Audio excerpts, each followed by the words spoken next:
ground rules. If you see people doing this, this is the best one because I have myself in here. So, and I pick on people. I'll be very honest with you, Aurora, you have to just pick on people. You don't be embarrassed to say, excuse me, Sue, can I help you? Do you need to step away for a moment if you've got an urgent message? So that is the way I would do it. They need to be looking at the camera the whole time. They need to be looking at you and acknowledging you. And if you see people drifting, think about this and go to them and ask for their input to something that you're talking about. Does that help? I hope. Absolutely. Thank you, Sue. The next one is from Timmy. He said, do you use any tools, digital or otherwise, to help implement these practices? And he said, I think, for example, Teams praise reminders, which you schedule weekly to remind you to send public or private praise to coworkers for their accomplishments. Yeah, I do. I tend to, yes, I will schedule things, and I do sort of flick on the head things within my email system. I still, I know working remotely, it's tough, and I've had to do the same, send an email, but I prefer to pick up the phone and speak to someone or walk over to their desk, because you've made the time and taken the trouble to do it. So it actually carries more weight. Praise has more weight when you've taken the trouble to actually do it, speak it yourself. And if you, sometimes I've even sent cards to people, actually mailed a card off to someone. Somehow email, there's something about email that still, it's part of what we have, and we can't live without email. And God, if I didn't have email, I'd be a dead person. But just sometimes send a card so it's just that little bit more personal. Yeah, I think that goes in line with the point you were making about establishing authentic connections. That personalized card definitely does that. Also, Melody wanted to know, we have a very small, close-knit team. Do you have any tips or rules on how to hold that line between boss, colleague, friend? Yeah, just make sure you just have to be able to, when there are conversations that I'm not sure with the close-knit team, if they're in a small office or there's sort of walls, but certainly when there are conversations taking place, when people are starting chatting about personal things, stay for a minute and then break off and step away. I had to learn this because for a period of time, all my team were in one big room until we got ourselves relocated. And I suddenly found myself getting into all these conversations. And I literally had to get up and walk out to the car park and go, okay, Sue, you need to stop this. So it's really up to you to, one, pull back from those conversations, but also don't allow too much within the rest of the team either, because you want to make sure you're not having too much conversation. But no, keep it professional, step away, end the conversation, say, I'm sorry, I need to just carry on what I'm doing. And just going to people's houses and getting too involved in their lives, really, as nice as it appears, I highly recommend not doing it. It just, there will come a line.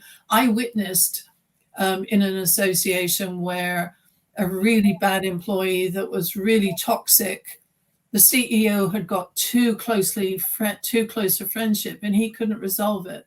But this person was toxic to the whole organization, and there was no getting rid of him.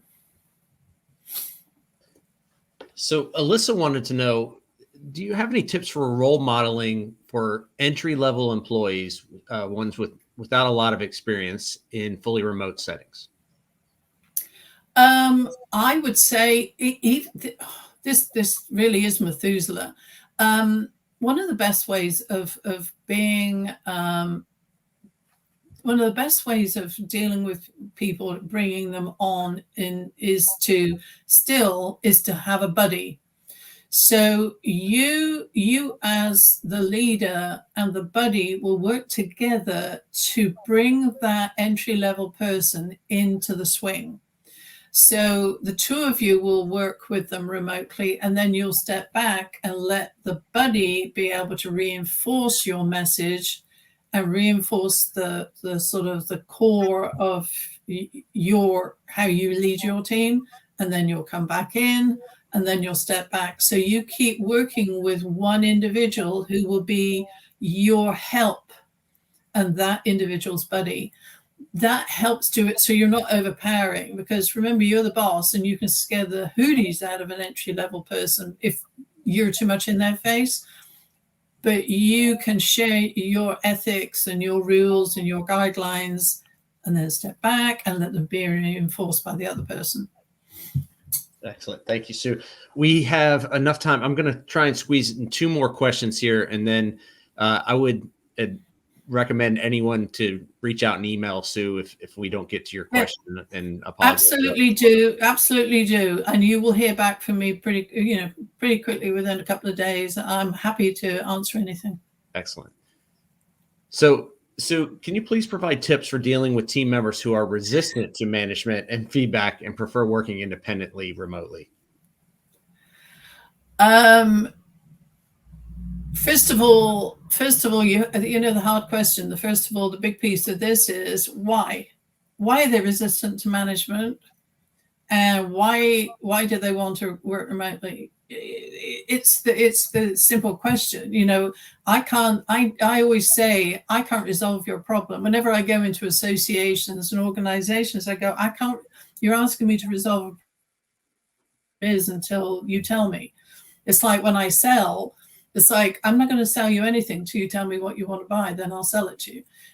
This is exactly the same. You need to sit down and have that hard conversation, because one time they got to come in the office, or at least you've got to physically get with them and ask them why. What is their resistance to management? Well, they must have a reason. And you actually, again, as part of having the tough job at the top, you have to drill into understanding why they have a resistance to management and why do they want to work remotely. They could have a really legitimate, but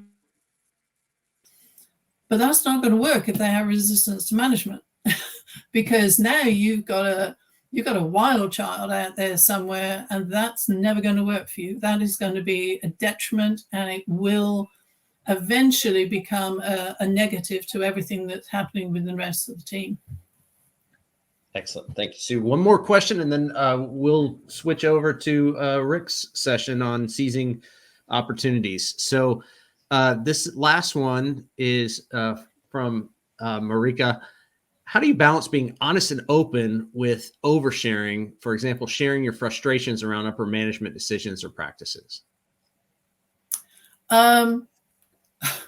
Oh, trust me. There will always be a frustration, okay, with whenever you get upper management give you instructions, leader at any level, you're going to go, dear God, didn't we do that 5 years ago? Or what? This is insane. You are never going to ever voice that frustration down, ever. That is seriously it's just not allowed. You must share the message in the way that's positive for the business. Now, it's your job if you are frustrated and irritated about them bad practices or whatever, that's your job as a leader to now go up and have that conversation going up, or work out a way of being able to resolve it. It is not for you to say, you know what these idiots up in the ivory tower have told me to tell you now. If you ever do that, you need to actually sort of leave. Oversharing will never be allowed and can never be part of your life. You can't do it. Excellent. Great advice, Sue. And again, really appreciate it. I think my favorite line of your presentation was "Nobody wants to be a mushroom." I immediately had to go look that up and find out what you were talking about. And once I found out, I went, "Yep, you're right, absolutely." So yeah, everybody go look that up. That was a great one. So again, thank you so much, Sue. Fantastic presentation, and I hope everyone enjoyed it as much as I did. And please feel free to jump over to Rick's session that is happening right now in about 30 seconds. So thank you. Thanks, everyone. Bye.